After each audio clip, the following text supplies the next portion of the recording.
Jovens cheios do Espírito Santo. Vocês sabiam? Tem um livro que foi escrito por um grande exegeta. É um livrinho bem pequeno, De Palma, Anthony De Palma é o nome dele. É um livrinho pequeno da CPAD, mas é um dos livros mais importantes. Ele é um grande exegeta. Compre esse livro. Ele lá dá 5 razões porque que nós precisamos ser cheios do Espírito. Quando vocês colocaram esse tema, cheio do Espírito para servir, primeiro, quando você está cheio do Espírito é para pregar o Evangelho.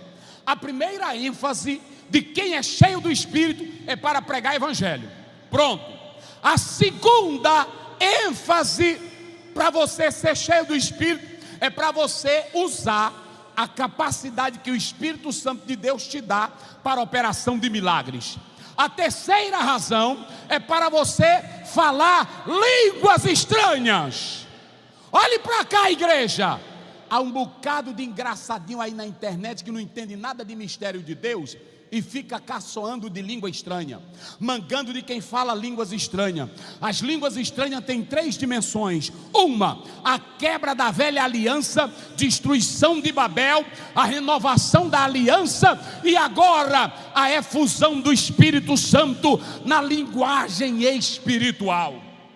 Segundo, o Espírito Santo, ele veio não como dialeto.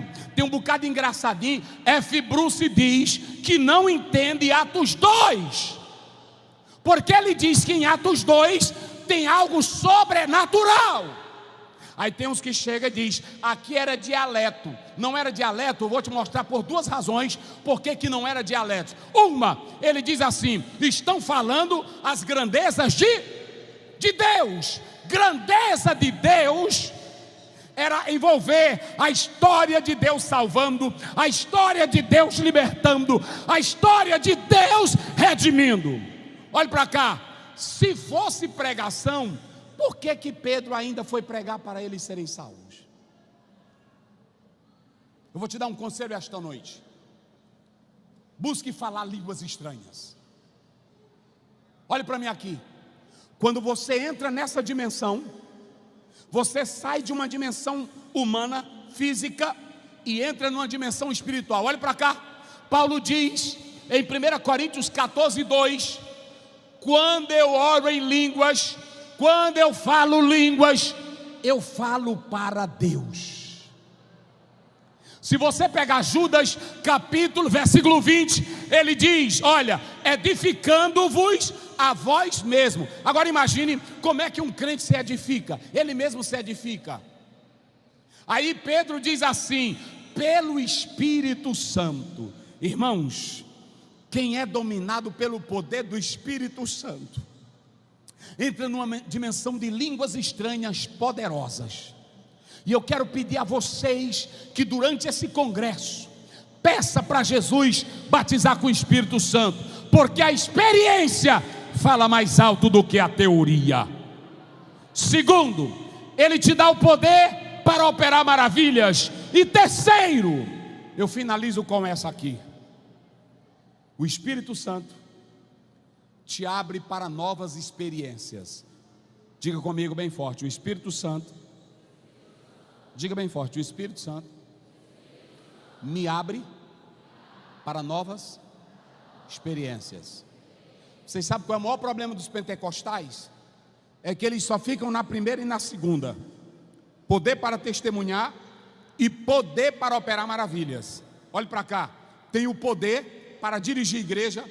Atos capítulo 5, Pedro, ele teve a palavra da ciência, o Espírito Santo usou na liderança da igreja.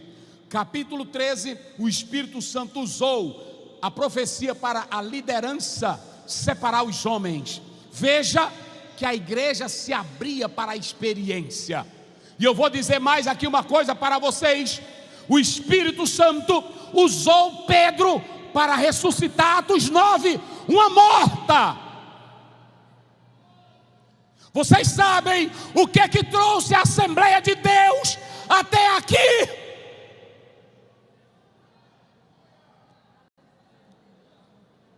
Vocês sabem porque essa multidão de jovens até aqui? Porque lá atrás tinha homens de Deus que se abriram para o Espírito Santo, e o Senhor usou com espírito de poder para expulsar demônio, orar pelos enfermos, ressuscitar mortos. E é por isso que essa igreja até hoje está de pé. Quem quer se abrir para essa nova experiência? Aí talvez alguém diz assim: pastor, mas corre o risco da igreja virar menino e virar bagunça. Olhe para cá, eu não estou falando de uma experiência solta, eu não estou falando de experiência da tua cabeça. E nem precisa. Uma coisa que eu vou dizer aqui a vocês: não venha para cá com essa, fecha os olhos e bota essa música aí, isso aí é terapia.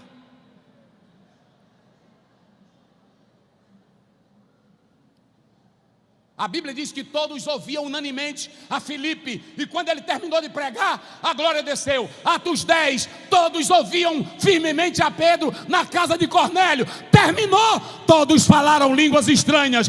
Atos 19, todos ouviram Paulo. Quando Paulo terminou de falar, eles foram batizados com o Espírito Santo.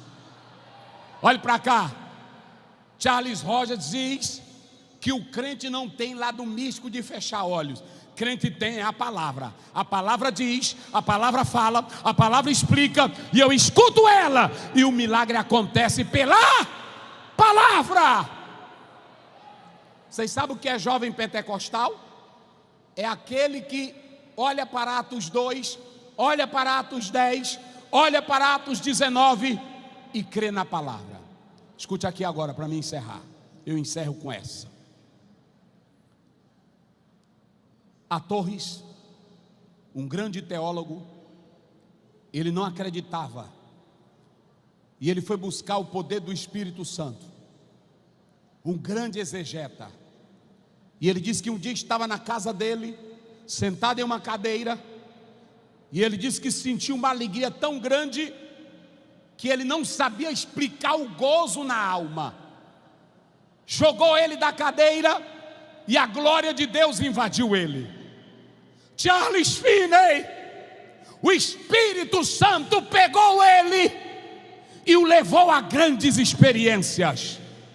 D.L. Moody foi impactado pelo Espírito Santo. E se os sensacionistas aparecerem por aí dizendo que era para o templo dos apóstolos, deixem eles virarem peça de museu. A Bíblia diz que quem crê fará coisas maiores. Fique de pé. Quem crê?